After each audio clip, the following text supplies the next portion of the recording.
आणि आज आपण सुरुवात करतो आहोत विषय विज्ञान भाग 2 त्यातलं प्रकरण नंबर 1 अनुवंशिकता. ओके व उत्क्रांती या प्रकरणाचा आज आपल्याला अभ्यास करायचा आहे. प्रकरण फार मोठं असल्या कारणामुळे मी त्याला अशा वेगवेगळ्या भागांमध्ये डिवाइड करून तुमच्यापर्यंत आणण्याचा मी प्रयत्न करणार आहे. सो अशा पद्धतीने आज आपल्याला त्या प्रकरणाचा भाग 1 या गोष्टीचा आपल्याला अभ्यास करायचा आहे. सो चला तर मग जास्त वेळ न घालवता आपण आपल्या पीडीएफ बुक वरती येऊया आणि पुढच्या ह्या प्रकरणाला आपल्या ह्या प्रकरणाला सुरुवात करूया. या प्रकरणामध्ये सांगितल्याप्रमाणे आपल्याला अनुवंशिकता व अनुवंशिक बदल, प्रतिलेखन, भाषांतरण व स्थानांतरण, उत्क्रांती, उत्क्रांती पुरावे, डार्विनचा नैसर्गिक निवडीचा सिद्धांत, लॅमार्कवाद, ओके, जाती उद्भव, मानवी उत्क्रांती इत्यादी टॉपिक इत्यादी संकल्पनेचा आपल्याला काय करायचं आहे या भागामध्ये किंवा या पार्टमध्ये किंवा या प्रकरणामध्ये म्हणता येईल, नॉट पार्ट किंवा भाग म्हणता येईल, या प्रकरणामध्ये इत्यादी कॉन्सेप्ट इत्यादी संकल्पनेचा आपल्याला अभ्यास करायचा आहे. सो आजच्या भागामध्ये मी अनुवंशिकता व अनुवंशिक बदल, प्रतिलेखन, भाषांतरण व स्थानांतरण आणि उत्क्रांती या इथपर्यंत तुम्हाला मी आजच्या भागामध्ये बऱ्यापैकी चांगल्या पद्धतीने तुम्हाला सगळे हे जे संकल्पना आहेत ते पूर्णपणे समजावून सांगण्याचा मी प्रयत्न करणार आहे. पुढील भागामध्ये आपण पुढील संकल्पना पाहू आणि अशा पद्धतीने 3 किंवा 4 भागामध्ये हे प्रकरण मी उरकण्याचा प्रयत्न करणार आहे. आता विज्ञान भाग 2 हा तुमचा संपूर्णतः जीवशास्त्र ह्या गोष्टीवरती अवलंबून आहे. म्हणजे ह्या भागामध्ये फक्त आपल्याला सजीवांबद्दलच आपल्याला अभ्यास करायचा. सजीव म्हणजे वनस्पती शास्त्र असणार आहे, प्राणीशास्त्र आहे किंवा मानवजाती आहे. या मानवजातीच्या ह्या सगळ्या उत्क्रांती त्याच्याबरोबर बऱ्याच गोष्टींचा आपल्याला ह्या भागामध्ये अभ्यास करायचा आहे. आणि म्हणूनच तुमचा हा जो 10वीचा अभ्यासक्रम आहे, जसं मी मागे विज्ञान वन शिकवताना तुम्हाला सांगितलं होतं की विज्ञान वन मध्ये तुम्हाला भौतिकशास्त्र आणि रसायनशास्त्र म्हणजे फिजिक्स आणि केमिस्ट्री या भागाचा इकडे तुम्हाला काय सांगितलेलं आहे की या भागांचा किंवा या पार्टचा तुम्हाला त्याच्यामध्ये उल्लेख केलेला आहे. आणि सायन्स 2 मध्ये तुम्हाला टोटली सगळं काय सांगितलेलं आहे तर जीवशास्त्र म्हणजे बायोलॉजी या गोष्टीचा उल्लेख केलेला आहे. आणि या तिघांचंही कॉम्बिनेशन करून ज्या विद्यार्थ्यांना मी सांगितलं मागच्या वेळेला की विज्ञान शाखेत जायचं असेल आणि त्यांना बायोलॉजी हा सब्जेक्ट घ्यायचा असेल त्यांना विज्ञान 2ही विज्ञान 1 प्रमाणेच तुम्हाला अभ्यास करावा लागणार आहे. कारण ह्याच गोष्टी पुन्हा 11वी आणि 12वी मध्ये परत तुम्हाला क्रमाक्रमाने मांडल्यात आणि त्याच्यामध्ये हायर स्टडी त्याच्यामध्ये तुम्हाला दिलेली आहे. चला जास्त वेळ न दवडता आता आपण चालू करूया ते म्हणजे आपल्या प्रकरणाकडे वळूया. आणि सगळ्यात महत्वाचं इथे आपण पाहूया की त्यांनी पुढे आठवा हे हा जो एक टॉपिक दिलेला आहे याबद्दल जर आपण चर्चा करूया. ते गेल्या वर्षी आपण या गोष्टी शिकलो होतो त्या गोष्टींवरतीच हे सगळे तुम्हाला प्रश्न आधारलेले असतात.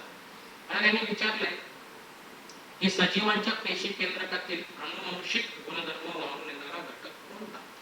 म्हणजे आपल्याला माहिती आहे की आपलं पूर्ण शरीर, पूर्ण जे बॉडी आहे आपली ह्युमन बीइंग ही काय केलेली आहे की प्रत्येक पेशींनी बनलेली आहे. त्या अगदी आपण 7वी 8वी पासून शिकत आलेलो आहोत, बरोबर. आणि या पेशीमध्ये एक केंद्रक असतं आणि या केंद्रकामध्ये असे काही गुणधर्म आहेत त्यापैकी एक गुणधर्म आहे तो म्हणजे आपला अनुवंशिक गुणधर्म वाहून नेणारा एक घटक आहे. त्या घटकाचं नाव, तर त्या घटकाला आपण गुणसूत्र असं आपण काय म्हणतो, गुणसूत्र. ओके, गेल्या वर्षीच्या आपण पाठामध्ये या सगळ्या गोष्टी पाहिल्या होत्या, बरोबर आहे. माझ्यामध्ये पान क्रमांक 182, 83, 84 3 पर्यंत की कुठेतरी ते हे तुम्हाला पाहायला मिळेल. जर नवीनची पुस्तकं तुमच्याकडे असतील ना तुम्ही त्याच्यामध्ये तुम्ही त्या गोष्टीचा अभ्यास करू शकता. पण प्रश्न क्रमांक 2 त्यांनी आपल्याला विचारलाय की आपल्या मात्या पित्यांची शारीरिक आणि मानसिक लक्षणे संततीमध्ये संक्रमित होण्याच्या प्रक्रियेस आपण काय म्हणतो, तर त्याला आपण म्हणतो अनुवंशिकता असं आपण म्हणतो, बरोबर आहे. कारण एका पिढीतून दुसऱ्या पिढीमध्ये जी जैवकीय किंवा जनुकांच्या मार्फत जी गुणसूत्र वाहून नेली जातात, ओके, त्या प्रक्रियेला आपण अनुवंशिकता असं आपण म्हणतो. आणि त्यालाच इंग्रजीमध्ये आपण हेरिडिटी देखील म्हणतो, हेरिडिटी. ओके, मग DNA चा रेणू कोणत्या घटकापासून बनलेला आहे. तर आपण गेल्या वर्षी आपण बघितलं होतं की डीएनए म्हणजे काय, डीएनएचा फुल फॉर्म काय तुम्हाला ऑलरेडी आपण गेल्या वर्षी शिकलो होतो. डिऑक्सिरायबोज न्यूक्लिक ऍसिड असं आपण त्याला म्हणतो, बरोबर आहे. मग या डीएनएच्या रेणूमध्ये कोणते कोणते घटक असतात हे आपण गेल्या वर्षी पण शिकलो होतो. तरी तुम्हाला इथे मी आयडिया म्हणजे एक तुम्हाला याचं उत्तर समजून देतो. त्यामध्ये आपल्याला डिऑक्सी रायबोज शुगर म्हणजे शर्करा असते, डिऑक्सिरायबोज शर्करा असते, फॉस्फरिक आम्ल असतं आणि त्याचबरोबर नायट्रोजनचे काही घटक आपल्याला डीएनए मध्ये पाहायला मिळतात. I hope so you can understood this very well. Okay, so आता जास्त वेळ न दवडता मी म्हणतोय तो म्हणजे अनुवांशिकता आणि अनुवांशिक बदल म्हणजे नेमकं काय. ओके, आता एका पिढीतील जैविक लक्षणे जनुकांद्वारे पुढच्या पिढीत संक्रमित होण्याची प्रक्रिया म्हणजे अनुवांशिकता, हे तुम्हाला ठाऊक आहे. आताच आपण पाहिलं की एका पिढीतून एका जनरेशन पासून, बरोबर, एका जनरेशन पासून दुसऱ्या जनरेशन पर्यंत, ओके, काय तर आपल्याला जे जीन्स असतात आपले त्या जीन्सच्या मार्फत, ओके, क्रोमोझोमच्या मार्फत ही जे जीन्स क्रोमोझोमच्या मार्फत पुढच्या पिढीकडे संक्रमित होतात, ट्रॅव्हल होतात, त्या गोष्टीला आपण काय म्हणतो, अनुवांशिकता. बरोबर आहे, तुमच्या लक्षात आलं असेलच. आधुनिक अनुवांशिकीचा प्रारंभ ग्रेगर जोहन मेंडेल यांनी केला. म्हणजे या शास्त्रज्ञाने काय केलं की या अनुवांशिकतेचा शोध किंवा प्रारंभ या अभ्यास करायला त्याने सुरुवात केली. त्यांनी 1886 च्या सुमारास बराच कालावधी संशोधन करून अनुवांशिकतेबद्दलचे निष्कर्ष शोधून काढले. लक्षात घ्या, कोणी, ग्रेगर जोहन मेंडेल यांनी.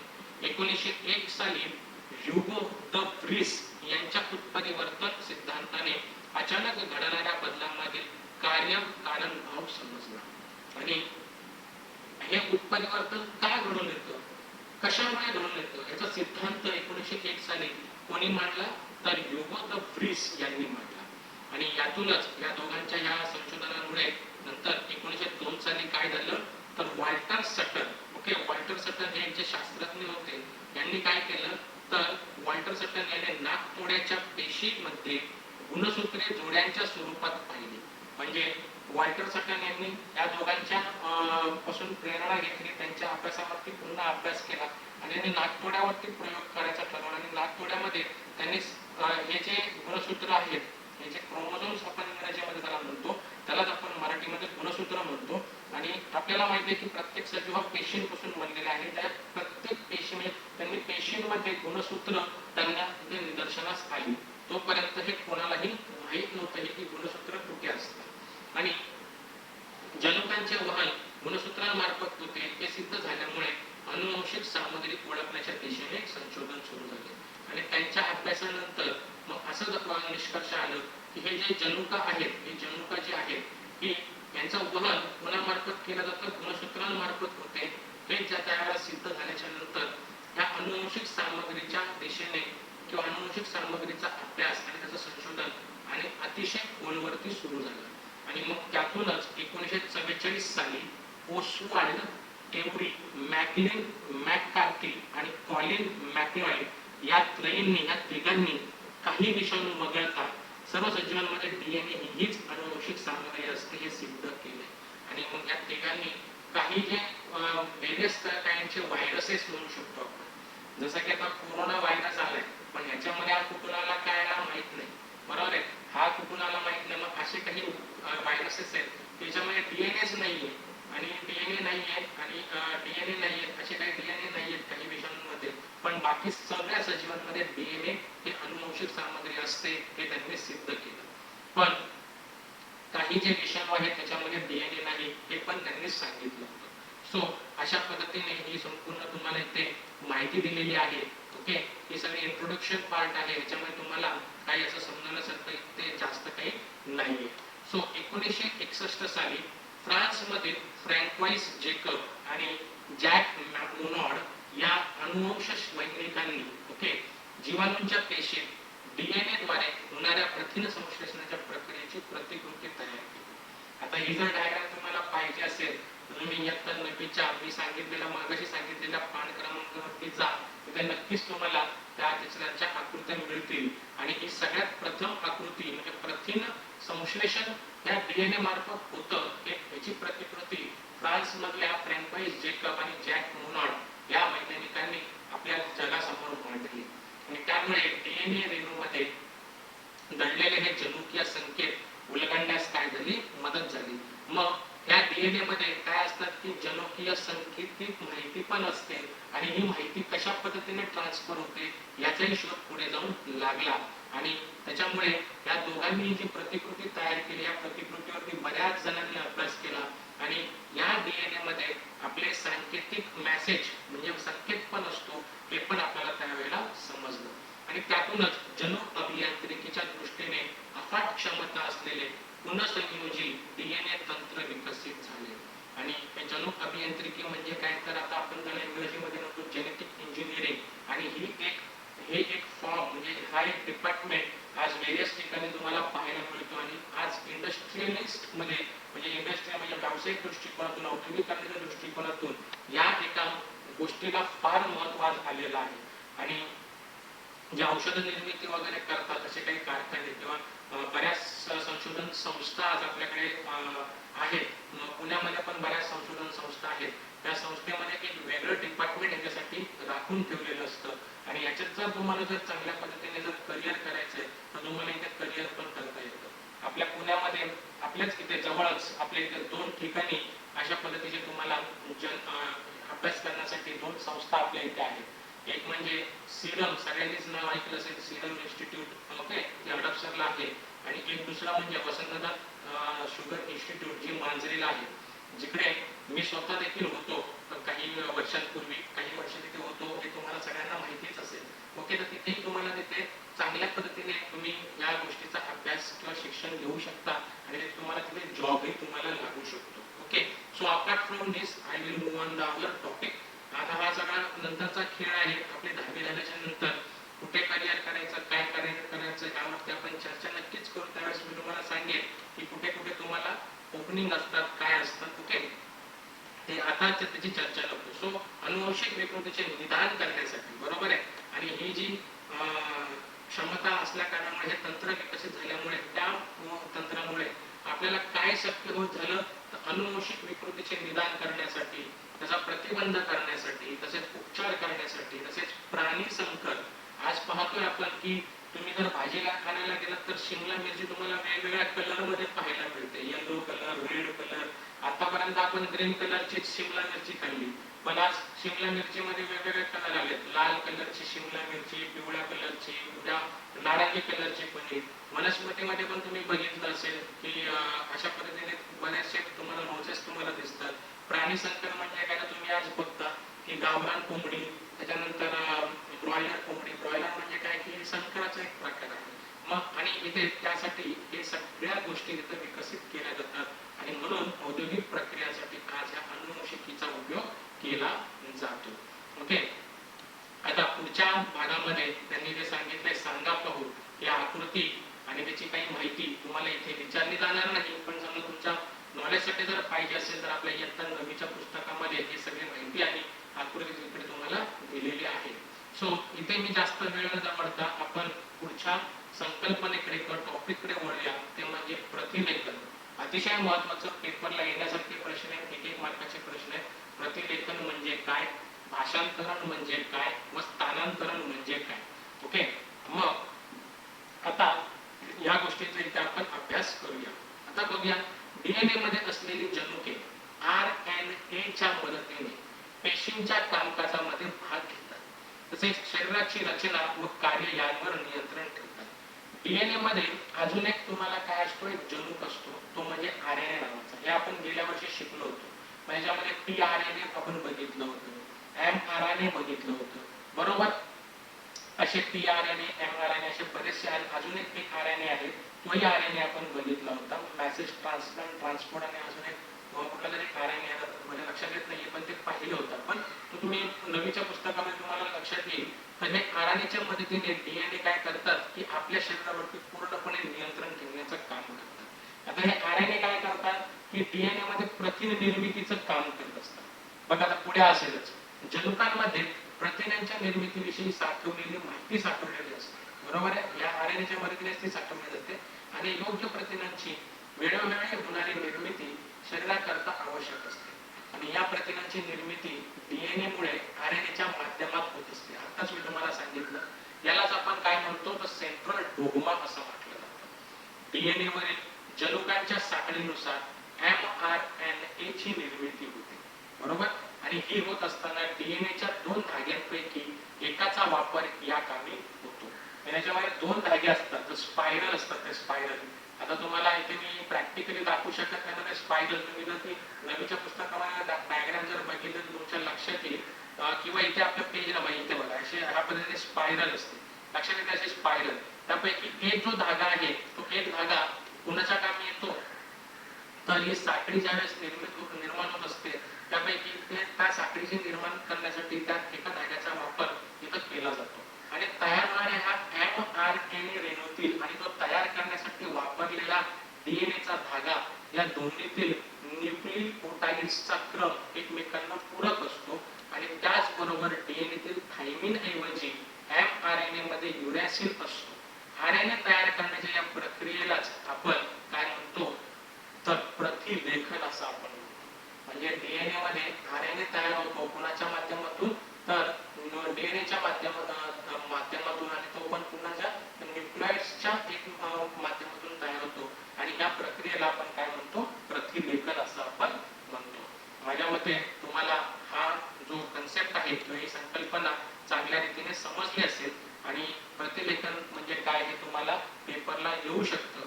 आता आपण वळूया ते म्हणजे पुढच्या भागाकडे की काय काय अजून त्याच्यामध्ये चेंजेस होतात. म्हणजे आता सगळ्यात महत्त्वाचं म्हणजे भाषांतरण कसं होतं आणि स्थानांतरण कसं होतं.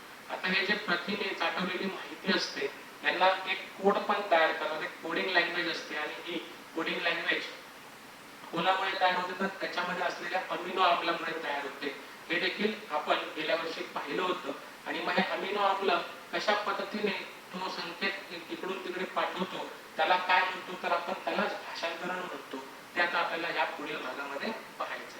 पहा तर आता कशा पद्धतीने जातो की या पेशी केंद्रात तयार झालेला एमआरएनए पेशी द्रव्यात येतो, बरोबर आहे. की पेशी द्रव्यामध्ये हे अशा पद्धतीने मला दाखवले बघा डायग्राम अशा पद्धतीने येतो. तो येताना डीएनए वरील सांकेतिक संदेश घेऊन येतो. आताच तुम्हाला मी म्हटलं की याच्यामध्ये एक कोडिंग असतं. या संदेशामध्ये अमिनो आम्लाकरिता संदेश असतात. प्रत्येक अमिनो आम्लाकरिता असलेला संकेत हा 3 न्यूक्लिओटाइडच्या संचाच्या स्वरूपात असतो. 3 न्यूक्लिओटाइडच्या संचाच्या स्वरूपात 1, 2 आणि 3 अशा पद्धतीने 3 संचाच्या स्वरूपात येतो आणि तो घेऊन येत असतो. आणि त्यालाच आपण ट्रिपलेट कोडॉन असं म्हणतात. हे देखील महत्त्वाचं आहे की ट्रिपलेट कोडॉन म्हणजे काय.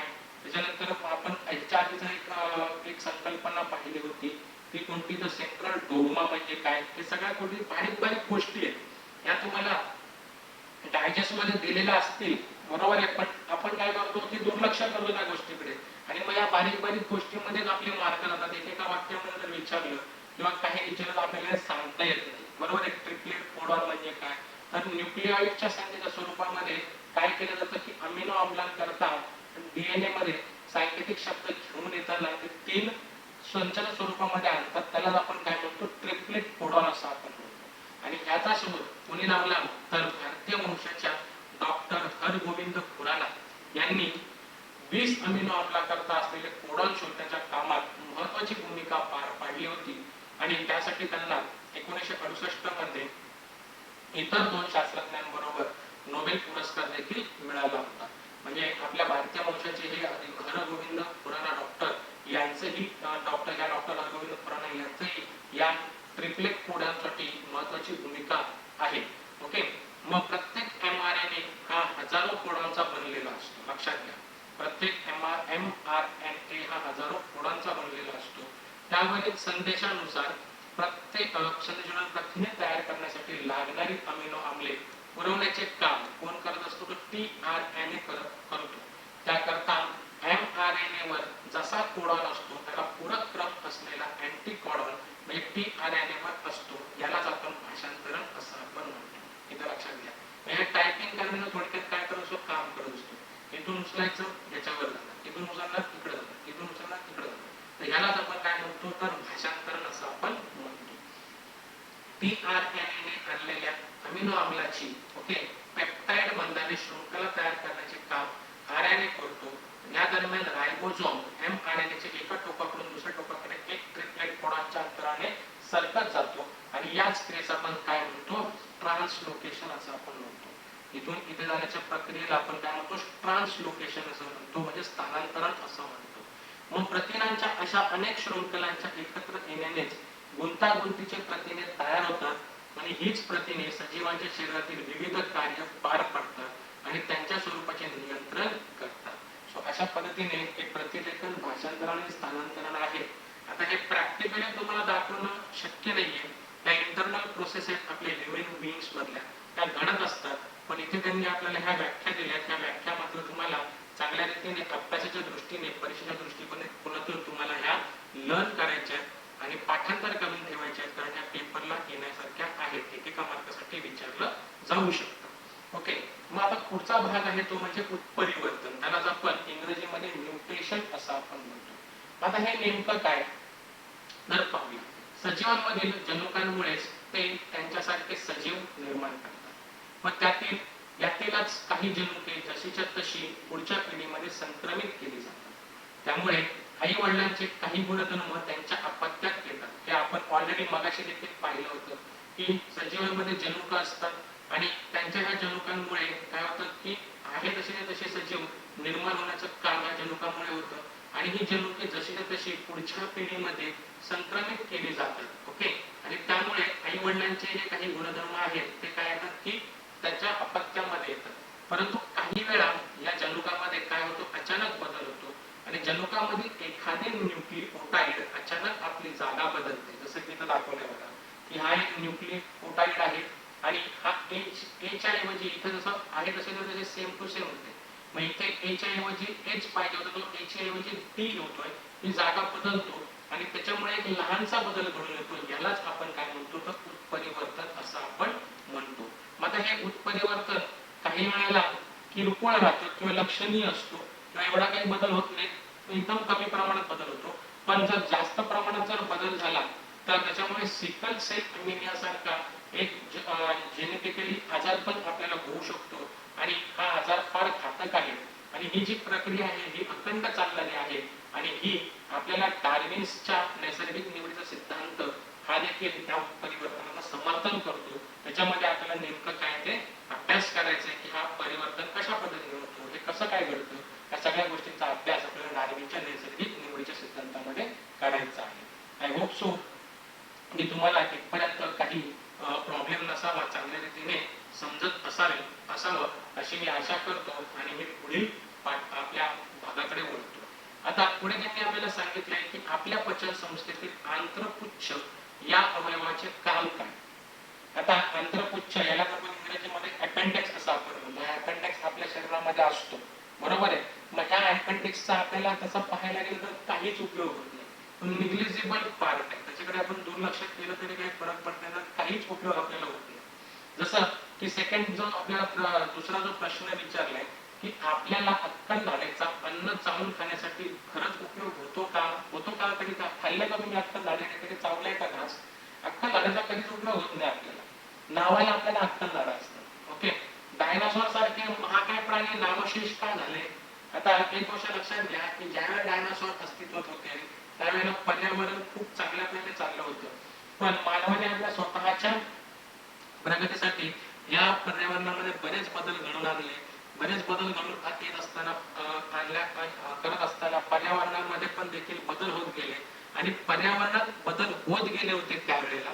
आणि त्यावेळेला ते पर्यावरणात झालेले बदल त्या डायनासॉर सारख्या प्राण्यांनी त्या पर्यावरणाशी मिळतं जुळतं घेतलं नाही किंवा त्यांना जुळवून घेतलं नाही त्या बदलाशी.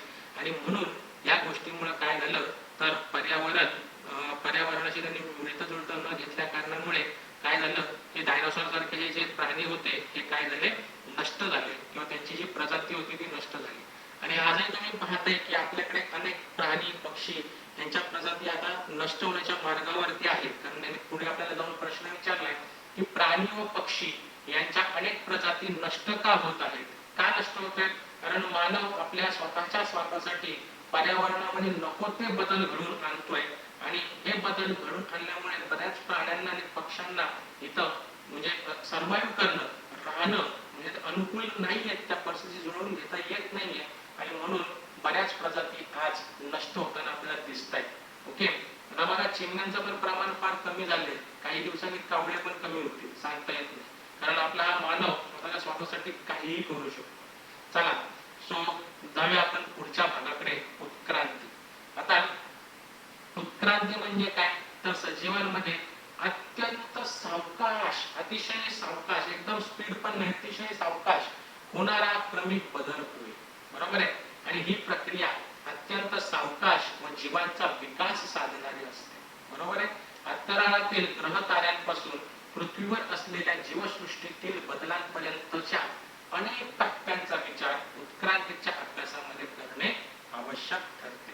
बरोबर आहे, आजपर्यंत आपण बरेचसे बदल पाहिले आणि ते कसे हळूहळू होत गेलेले आहेत. ओके, सो अशा पद्धतीने आपली ही उत्क्रांती सजीवांमध्ये अतिशय सावकाश होत असते आणि ही विकास साधणारी असते असं आपण म्हणतोय.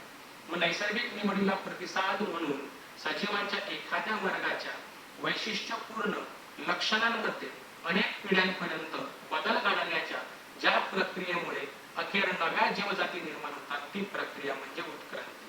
ही प्रॉपर डेफिनेशन आहे. तर उद्या पेपरमध्ये जर तुम्हाला आलं की उत्क्रांती म्हणजे काय, तर तुम्हाला हे लिहिता आलं पाहिजे. काय आहे, तर नैसर्गिक निवडीला प्रतिसाद म्हणून सजीवांच्या एखाद्या वर्गाच्या वैशिष्ट्यपूर्ण लक्षणांमध्ये अनेक पिढ्यांपर्यंत बदल घडण्याच्या ज्या प्रक्रियेमुळे अखेर नव्या जीवजाती निर्माण होतात, ती प्रक्रिया म्हणजे उत्क्रांती होय. ओके, चला तर मग आता पुढे जाऊया. सुमारे 3.5 अब्ज वर्षापूर्वी पृथ्वीवर कोणत्याच प्रकारचे जीवन अस्तित्वात नव्हते असं म्हटलं जातं. आता मी हा जो काही पार्ट आहे हा मी तुमच्यासाठी वाचन नाही करत आहे, हा तुम्ही स्वतः पाहू शकता, कारण पेपरला ह्याचं इम्पॉर्टन्स नाहीये. हा पण जनरल नॉलेजसाठी तुम्हाला फार महत्वाचं आहे. आता ऑलरेडी आपल्याला माहिती आहे की आपल्या पूर्वजांनी सांगितलंय की ग्रह, तारे, पंचमहाभूते ही सगळी विविध प्रकारची काल्पनिक काव्य कथा स्वरूपात नोंदवलेली आहे की अशा पद्धतीने जीवसृष्टी निर्माण झाली असं बऱ्याच संस्कृतीमध्ये देखील सांगितलं गेलेलं आहे. मग आता त्याचाच अभ्यास आपल्याला इथे करायचा आहे. काय सांगतायत की सुमारे 3.5 अब्ज वर्षापूर्वी पृथ्वीवर कोणत्याच प्रकारचे जीवन अस्तित्वात नव्हते, कुठलाच जीव अस्तित्वात नव्हता. मग काय झालं, सुरुवातीला अत्यंत साधी मूलद्रव्य असावीत असं त्यांचं म्हणणं आहे, आणि मग त्यापासून सेंद्रिय आणि असेंद्रिय प्रकारची साधी संयुगे तयार झाली असावी. पहिली फक्त साधी मूलद्रव्य असते, मग त्याच्यापासून सेंद्रिय, त्याचबरोबर असेंद्रिय अशी संयुगे तयार झाली असते.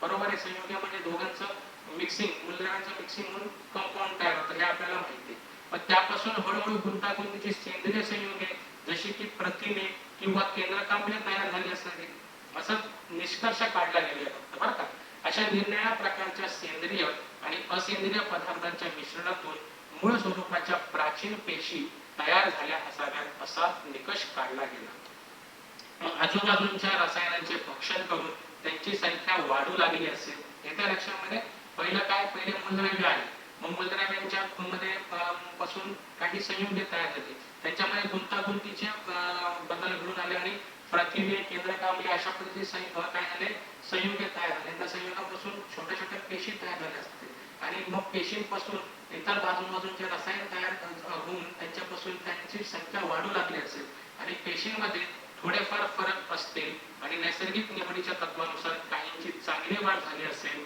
तर ते सजीव संबंधाच्या परिस्थितीत जुळवून घेऊ शकले नाहीत, त्यांचा नाश झाला असावा. आणि मग पुढे जाऊन असं सांगितलं जात आहे की असे काही पेशी तयार झाल्यानंतर त्यांनी काही पेशींनी तिकडच्या सजीवांच्या निसर्गाशी जुळवून, परिस्थितीशी जुळवून घेण्याचा प्रयत्न केला. ते सजीव त्या पेशी जिवंत राहिल्या, पण ज्यांनी त्या परिस्थिती जुळवून घेऊ शकले नाहीत त्या पेशींचा मात्र काय झाला असेल, नाश झाला असेल असं त्यांनी गृहीत धरलं. मग आता पुढे जाऊन काय म्हणतायत ते की आज मितीला पृथ्वी तलावर वनस्पती व प्राण्यांच्या कोट्यावधी प्रजाती आहेत. त्यांच्यात आकार, जटिलता यांची विविधता आहे.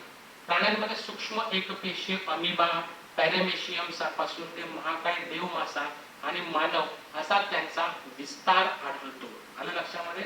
मग अशा पद्धतीने ज्या पेशींनी त्यावेळेला म्हणजे जिवंत राहिले, परिस्थिती जुळवून घेऊन जिवंत राहिले, त्यांच्या अनेक प्रजाती निर्माण झाल्या आणि त्यांच्यामध्ये विविध आकार, जटिलता यांच्यामध्ये विविधता भासली. आणि या सूक्ष्म पेशींपासून एकपेशीय अमिबा ते पॅरामेशियम सारखे पासून प्राण्यांपासून ते महाकाय काही देव मासा व मानव असा त्यांचा विस्तार होत गेला असावा असं त्यांचं सगळ्या म्हणजे सायंटिस्ट लोकांचं म्हणणं आहे.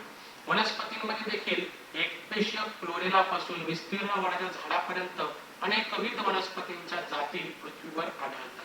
हे सगळं आता ते आपल्याला सांगतायत की कशा कशा पद्धतीने अशी ही सृष्टी निर्माण झाली आणि ही पृथ्वीवरती हे सर्व सजीव कसे निर्माण झाले.